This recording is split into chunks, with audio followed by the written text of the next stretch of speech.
Hey, welcome everybody. Let's talk real estate. Your weekly BS with Barry Saywitz about the current commercial real estate market here in Southern California. As we take a no BS look at both sides of the issues driving this market today to find the best solutions going forward. With our man right in the middle, it's Barry Saywitz. Hey, Barry. Hey, good morning, Paul, and good morning to all of our viewers and our listeners out there. If it's Tuesday, we're talking real estate, and it is Tuesday, so we're going to talk some more real estate. Welcome back again. I am Barry Saywitz, president of the Saywitz Company, managing partner of Barry Saywitz Properties, and if it's one thing I've learned in my 30-plus years of doing this, it's to take a look at both sides of the equation, gather all the information you can, tap the experts, and then try and make an informed business decision. And that's what we're going to try and do today. We're going to try and give you some insights into the real estate market. And today I'm excited about the show that we have. We have an interesting segment talking about real estate syndications, raising capital, hopefully making money. Should be exciting. Before we get going, I do want to do a shout out. We are in the month of October. We are getting close to Halloween. So for all of those young trick-or-treaters out there, I hope you're in school and you're not listening to us. But for the adult trick-or-treaters out there, get your costume early, get your candy pail, and get ready. It's coming. So with that said, I want to welcome our guest today, Chris DeCelle from Cloud Capital, LLC. Cloud Capital is a real estate syndication and investment company headquartered out of Texas with offices out here in Los Angeles, and they do real estate investment all over the country. Chris, welcome to the show. Oh, well, thanks so much for having me. I really appreciate it. Yeah, and so I guess I want to start with your background, number one, because explain to me how you, number one, got into the real estate business, because you have and had a former career in the entertainment industry. Talk to us about that, and then how you made the foray into real estate. Sure. I grew up on the I grew up the 10th of 12 people in my family, and it was always a lot of love there, but there wasn't a lot of money, so I had to. I bought my own lawnmower, a professional lawnmower, when I was 11, and a snowblower when I was 12. And my best client was the guy who owned 14 apartment complexes in and around my neighborhood. And I just started clearing his walks and doing his lawns and everything like that. But then I became his de facto, maintenance guy. And I've always had a love for real estate. But, then I went to college, and then I went to college, to Emerson College in Boston, and I became a live television director, and that was always my goal. But I always wanted to do real estate. But I was bouncing around. I was blessed. I had some really good jobs over the years, and started at NBC Sports, and then went to NASCAR, and then the Golf Channel, and then I directed the Artie Lang show out here in Los Angeles, and I worked for Fox Sports and FanDuel, and a lot of great companies. But I'm a freelance director, so that phone could stop ringing at any time. So when that happens, I always just need to have steady income coming in here. So. And not a lot of snow blowing opportunities out here in Los Angeles. Although, as a side note, my first job was shoveling driveways with a snow. I started with a shovel. Yeah, it's tough work when you're 10, 11 years old, and I was in Chicago, and it's cold, and so. And then I graduated to snowblower, made it a little easier. But a Honda Clips 34-inch, and I still have the receipts for both of them. It's pretty funny. They just always remind me of where I came. And the Bobcat professional lawnmower cost $448 in 1986, or 80 something. That's a classic. So anyway, but it really taught me fundamentals of hard work, and on the real estate side. Mr. Rosner just made me pay attention to everything. He was a German immigrant who came over here after World War II, I believe, and didn't have anything, and just really gave his residents a great living experience. And that really taught me the fundamentals. When things were broken, fix it fast, and make sure that they have the best living experience possible. And he died a very, very wealthy man, and he was always super generous with his time, and really gave me the foundation of really what to do in real estate. And so I've always had that tear, but I was flying around the country doing games and stuff like that, so my life isn't really your own when you're chasing airplanes and hotels and stadiums, which is a great, great living, and I loved it. But I wouldn't be able to do both at the same time. Sure. So once I got a sedentary schedule here in Los Angeles, I was able to figure it out and then jump back into real estate. So let's fast forward. Then you have sort of dual careers, or career paths, if you will. and you're doing the real estate, and then everything's chugging along, things are good. The crux of what Clear Capital LLC does, you correct me if I'm wrong, but it is apartment syndications Correct. around the country of putting together investors with deals to hopefully make money, right? Correct, yeah. So at Cloud Capital, what we do is we basically buy old crummy apartments and rehab them and make them into nice homes. And what my partner and I, Nathan, I've been blessed because like I was working with some other people before, and then I met him on it. He bought us a deal, and I was raising capital for that deal, and we hit it off. It is like I think of him as another member of my family and a younger brother. He's a little younger than I am, but way smarter. And this guy is just magical with spreadsheets. And he put his skill set that literally brought myself to another level too as well. So what we do is we will, all our decisions are based on data. We look at a potential apartment complex. And when I say complex, we'll usually look at places from 80 units to 100 units and above. And we'll identify, we look at the data, and we look at, median income. We look to see if there's very specific jobs. If there has to be diverse employment opportunities within a 2 to 10 mile radius right from the apartment complex. Otherwise, we're not going to do it. And it sounds simple, but if people have jobs, they're going to be able to pay rent. And then there's a whole bunch of other data that we do. So we take our hearts and minds out of it. And then that will create a foundational approach for the investor, knowing that it's not what we think, it's what the data tells us. And in terms of where around the country you're doing this, give us an idea of where you've done projects and where you're looking today. Sure. So we own presently right now in Texas. We've gone, we used Texas, Georgia, and Florida. I've gone through 4 full cycle deals before I met Nathan, and now we have 3, and now we're presently looking for deals in Houston and Dallas because we can scale there now. We have a great team around us that can help us, because when you buy, we're looking at distressed property. So what does that mean? We're usually buying from slumlords who are horrible people who don't take care of their residents. And what we like to think of, we start with the resident and then we work backwards, because if they're going to have the best life possible, they're going to be our marketing. They're going to be, they're going to start planting flowers. They'll keep the units nicer and stuff like that. And we don't want the riffraff, and we want to give them the best living possibility that they can.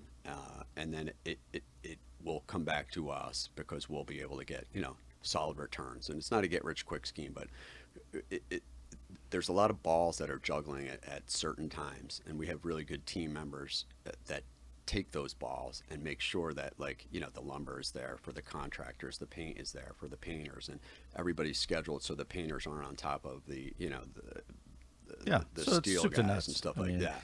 And so in terms of the kinds of properties that you're buying with the kinds of tenants, from my own personal experience, you buy a property in a difficult neighborhood with a difficult landlord who has run the property in the ground. Yeah. And then part of the so the good news is tenants want something nicer. They appreciate something nicer. And there's a certain percentage of that.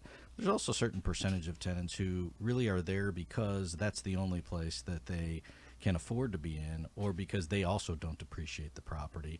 And then those are the people you really can't and don't want to keep at the end of the day, because they don't fit your model and they don't appreciate the property at the end of the day. Yeah.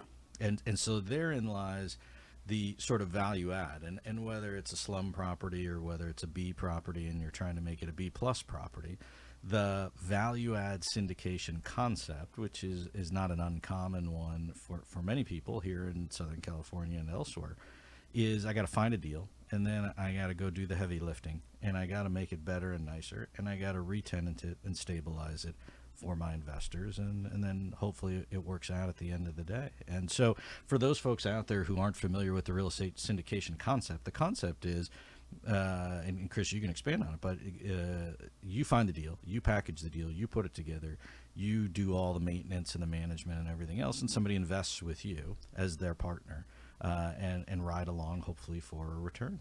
Yeah, and they couldn't have explained it any better. And one of the hardest things in that whole process, and people think it's, like, the rehab or, hiring of staff or something like that. It's changing the hearts and minds of the residents.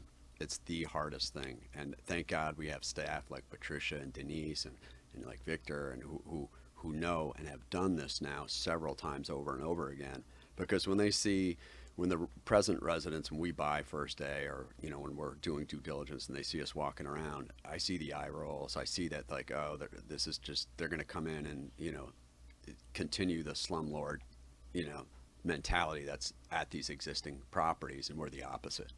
And so is there a particular geographical region other than Texas, which is an obvious one, around the country where you're looking and focusing on deals, or is it more a function of people come to you and then you digest whatever's out there and see if you can make sense of it? It seems like it would be hard if you don't already have staff and stuff in a certain part of the country. Yeah, it's a little bit of both, but we really focus on job growth, job areas where job growth is going to be sustainable, and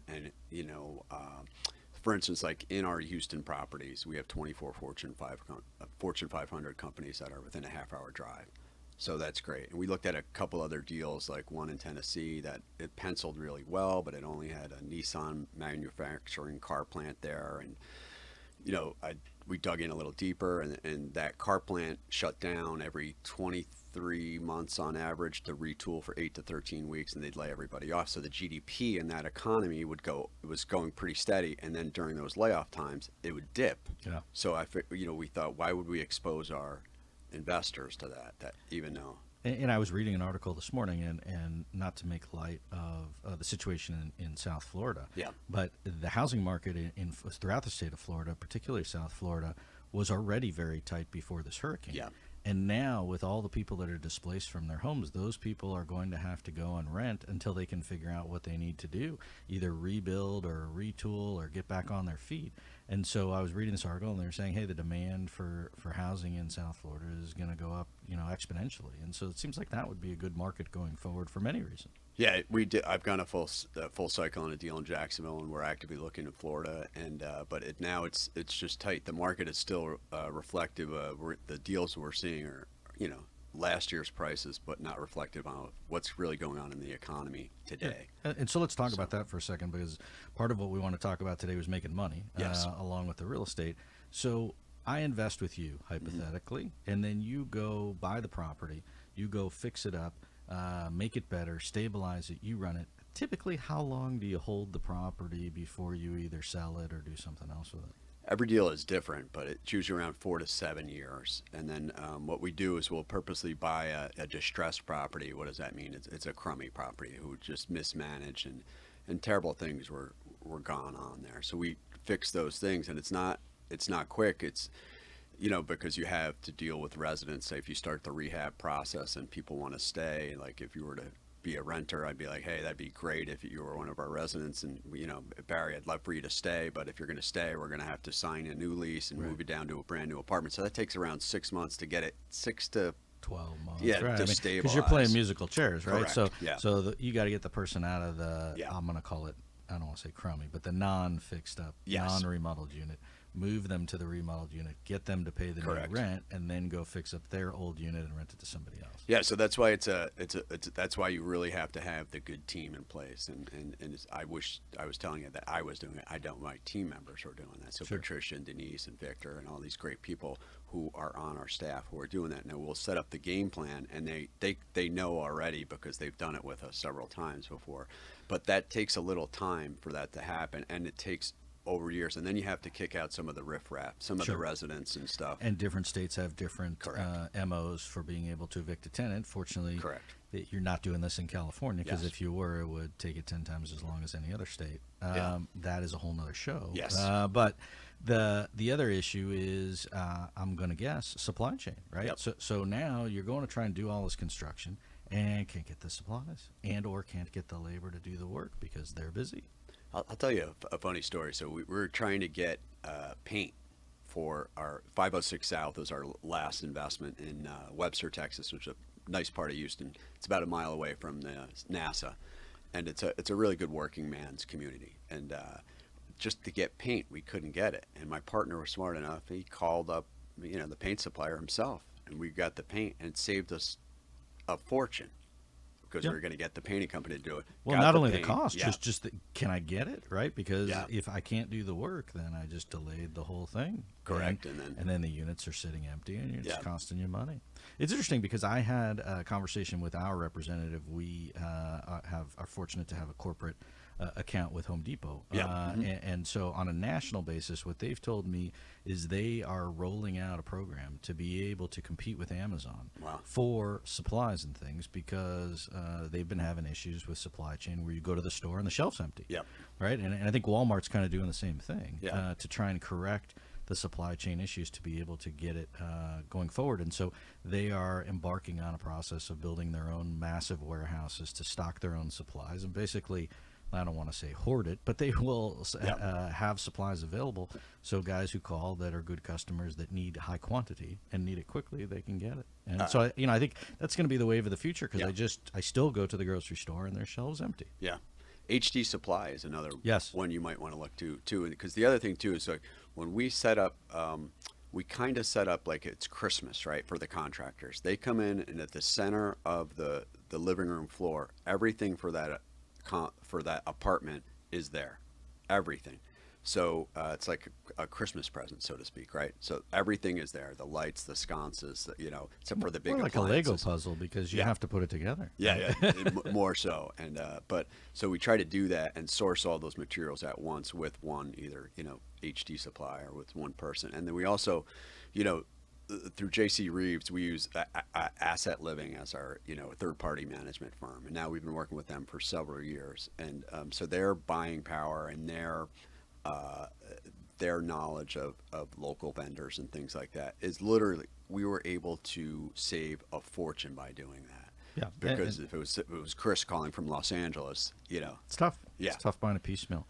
So let's talk about the returns and let's talk about the raising capital concept, right? So it's chicken and the egg, I think, right? I find a deal. I need investors to go into the deal. Correct. I have investors who want to go in a deal and are waving a check out in front of me, and now I've got to go find a deal for them. Yep. Right. So I've got to keep balancing those as I go, so I don't lose my guy with the checkbook.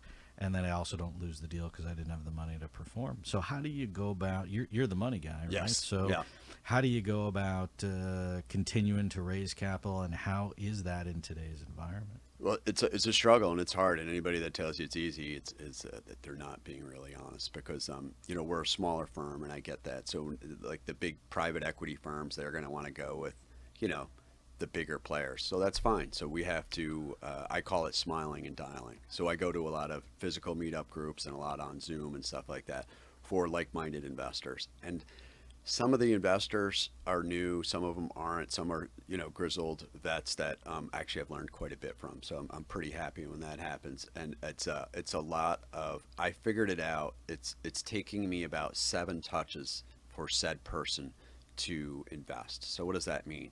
Emails, calls, lunches, coffee, explaining and stuff like that, because what we do is not really explained in schools. Everybody understands stocks and bonds. They don't really understand the syndication model on real estate and the positive of receiving a negative K1. So what does that mean? So we always try to keep our investors we always try to make our rehab costs higher than our taxable income, but eventually that'll run out. So we can have a negative K1, and we'll take the forced depreciation. Sometimes every deal is different. Sometimes we'll take it right away, and sometimes we can stretch it out over time. But eventually that runs out. So the deals are usually 4 to 7 years. Yeah.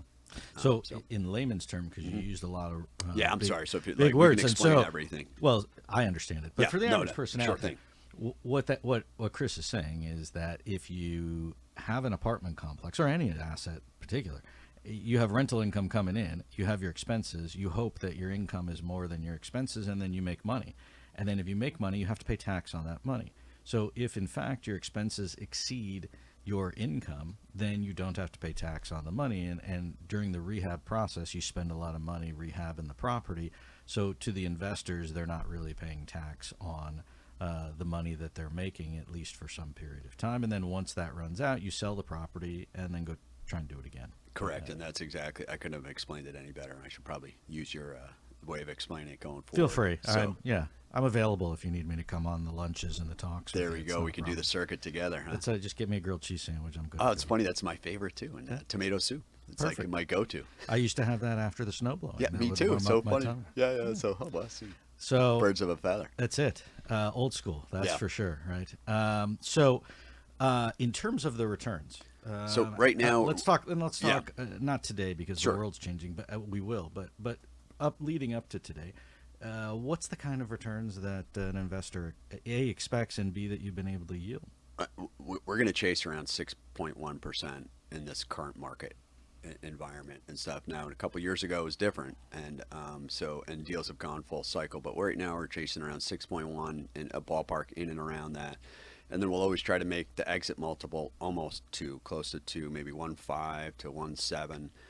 But like nothing's guaranteed. But it's really the forced appreciation and then the depreciation too that you can use to your advantages, especially because you and I live in crazy tax happy California, where you can use that negative K1 to offset your other income. So it's a combination of many different things when you do the syndication model that we do. We always, we'll do the appreciation, we'll do the renovation costs, where we'll actually keep our taxable incomes lower, and then we'll do a cost seg study, which we can explain as well, and then we'll do a cash out refinance at some point, and then and we do that.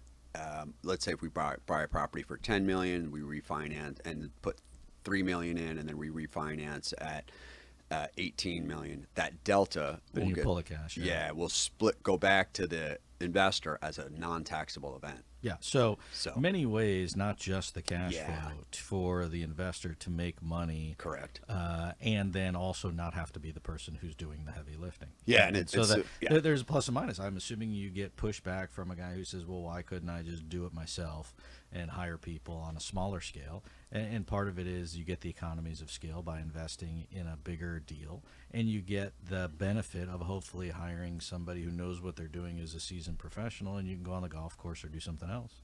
Yeah, and I read this stat. I think it was from RBC, but I don't know why this is. But they went back to like the 1800s. That's as far as they could go back. 36 units and below. During economic downturns, 64% of those people either go bankrupt or have to give those buildings back to the bank. So That's a horrible statistic. I know. So if you ever do a deal by yourself and you're doing a thing, make sure it's 36 and above. Oh, that's just making me feel terrible. You just ruined my breakfast. No, I'm just saying, so there's a lot of people. So what would happen is that, like, say you own 20 doors and 5 people move out all at once because of an economic Yeah. downturn. If said person could afford the note, well, 64% can't. Yeah. So, well, what we're taught to always start small, it actually, in my humble opinion, it's the opposite. Go big. And unless you're really, really rich or really, really proficient at your model. But bigger is easier. It's easier to finance. It mitigates your risks. It's easier to insure. And it's easier to stress test. So let's say, am I worried if 2 people move out of my 180 units? Yes. But am I going to sweat it? No, because I have 178 rents coming in. Whereas So, if you have a fourplex and 2 people move out, Yes. 50% of your income's gone. yes. Yeah, for sure. So how has interest rates, if at all, affected the deals that you're looking at, the ability to finance or the returns, or has it? It's the interest rate, sure, it's a math equation in the deal, and it's not really that much. It's the loan to value, where last year right around this time we'd get like 75 to 25. So what does that mean? The loan would be 75%, and we'd have to come up with a 25% down payment. And now it's 60-40. So for me as the capital raiser, that falls on me. You gotta raise more So money. I have to raise more money. So let's say our average deal capital raise was around $6 million over the last 2 years, and so now it's probably going to be 8 to 10. So Yeah. it's It makes it Yeah. more challenging. more challenging. More yeah. lunches. Yeah. More dialing for dollars. Yep. And then the great thing that Nathan and I have, my partner's name is Nathan, is we really have strong broker relationships. So we do get off-market deals. Yeah. But even the deals that we were presented up till this, like last year, we took down 3 deals. This year, the the apartment complexes that were presented to us were just not penciling. So nothing. And I think So, it'll come. Yeah. There's a change in the guard for sure. Sure. We've only got a minute left. I said it would go quick, and it Wow. always does.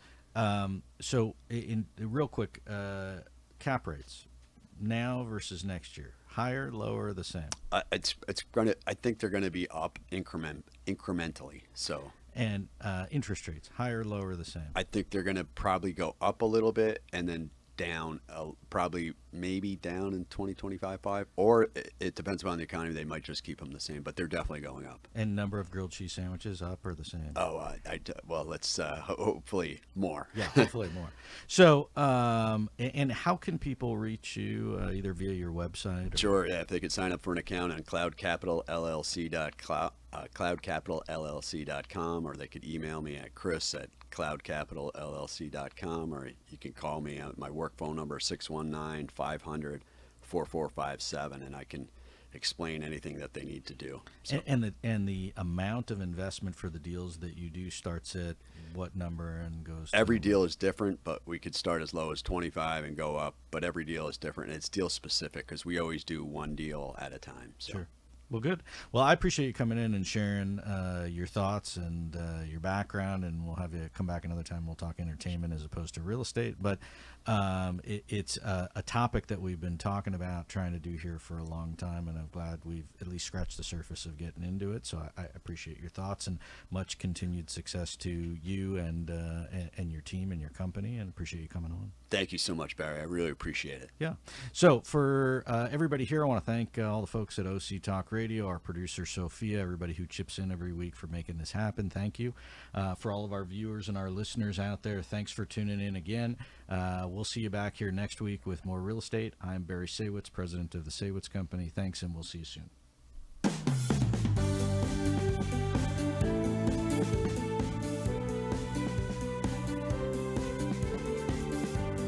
Well, there you have it. You've been listening to Let's Talk Real Estate, your weekly BS with Barry Saywitz about the current state of the real commercial real estate market right here in Southern California. On Orange County's only community radio station, OC Talk Radio, streaming live from our studio here at the University of California Irvine's Beale Applied Innovation Center.